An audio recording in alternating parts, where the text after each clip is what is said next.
Okay, if you take your little etch of chair plates, it's best to pre-tin the top of the chair plate, the raised section of the chair plate with a hole on, which is the shinier part of the metal. It's best to pre-tin this, and it makes the soldering to the rail very, very easy. So what I do is apply flux to the top of the chair plate. Just a little bit of flux, you don't need too much. Okay, I've pre-tinned the soldering iron, and it's just a matter of touching the iron on the raised section with a hole. Try not to get solder on the etched section. So just touch down, just allow heat to get to the job, and off again. As you can see, there's just solder applied to that raised section of the chair plate. A little lip there, but don't worry, that's you just pre-tinned it. So what you want to do is to remove the chair from the sprue using some side cutters.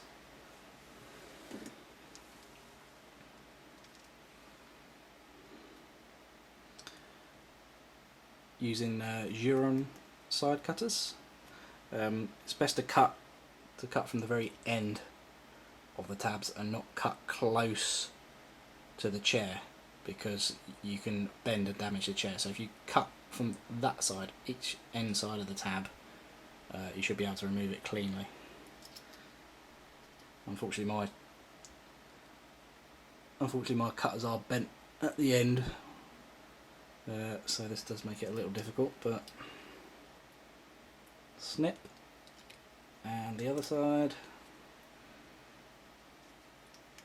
like that, and snip.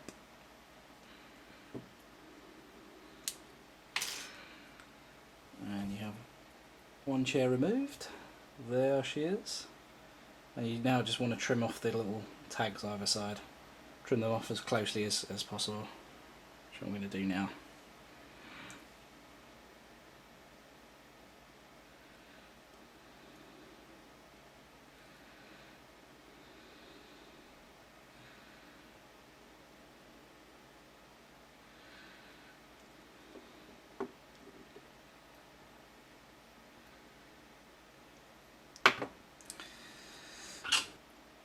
Yes, it's small.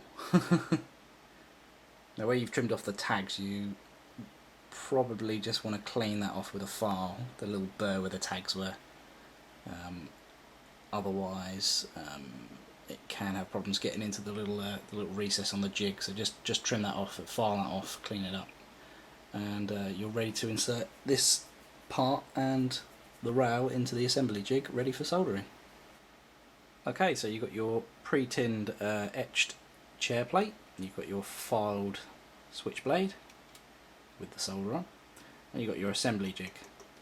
Something I didn't mention is you're probably wondering what's happened to the hole, the pre-etched hole for the pin. Now it's soldered. Don't worry about that. Once it's soldered together, you can go through with the a little 0.4mm drill bit just to regain the hole on that, so that's not a problem. So what we need to do is actually insert the chair plate into the small little recess there on the jig, and then the rail will actually slide in on top of that, and you tighten down the thumb screw, and that holds the assembly in place ready for soldering. Load up the jig. I'll put the chair plate in. Depending on which switch blade you're doing, you would either do this on the left or the right side, but I'm going to do this side. Just a close up to show what I'm doing. So the chair plate fits very, very snugly into the little recess on the jig, and then the rail will, the switch blade will slide through and sit on top of that, on top of the recess section, not on top of the solder, on top of the recess section, and the rail will butt up against the little side of that. Okay, insert the switch blade with the solder side facing the soldered side of the chair plate. She goes all the way to the end. Just to show you that up close. slide in the rail, goes over there, all the way to the end, and it's butting up nicely to that solder part on the chair plate. Once that's in, just screw down the thumb screw, and that will hold it in place. Then all we need to do now is touch the soldering iron here, and it will solder the two together. Just a little bit of flux on the joint, just helps the solder flow in, not too much. There we go.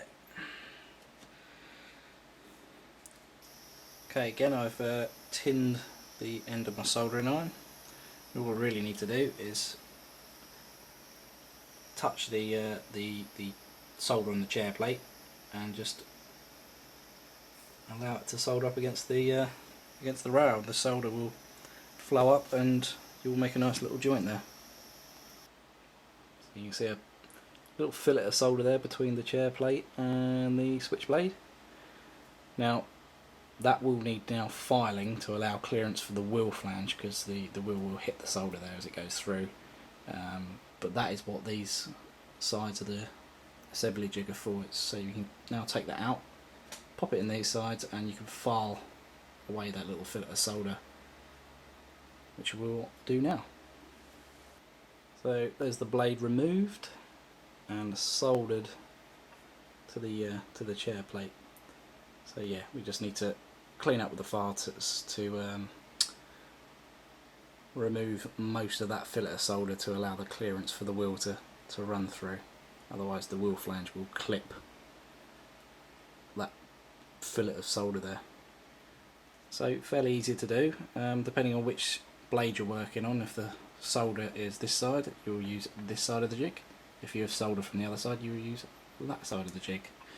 So you just insert that in like so, and I've milled the jig so that you can't file too far down, whereby disturbing the joint. So I've kind of worked that out on the milling of the jig. So once that's in, just simply with a square file, just file that little fillet lump down.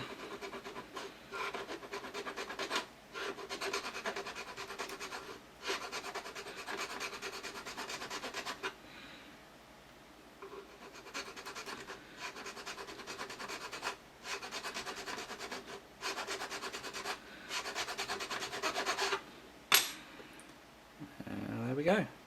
So a fair bit of solder dust on there, so just clean that up. But that's now got rid of the fillet of solder there, so the wheel would actually run through that nicely without hitting. Okay, the only other thing really left to do is to re-drill that hole, which has now been filled with solder, with a 0.4 drill bit, which is quite easy to do. I sell these on the website. So you just back from the bottom of the chair, just drill that out. It's very easy. The solder's very, very soft.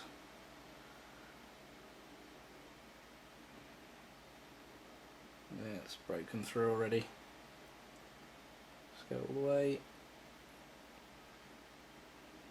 Done. And the hole is back. Okay, with the tie bar, you'll take one of the pins provided and insert that into one of the holes from the side with the little counter bore on. So there's actually a little counter bore on one side. You insert that in, thread it all the way through, all the way up, and then what we need to do is cut that short. Now the best way to do this is use one of the other chairs and thread that through also. So you're threaded through from the bottom of the tie bar, and that's the head of the pin, all the way through to a chair.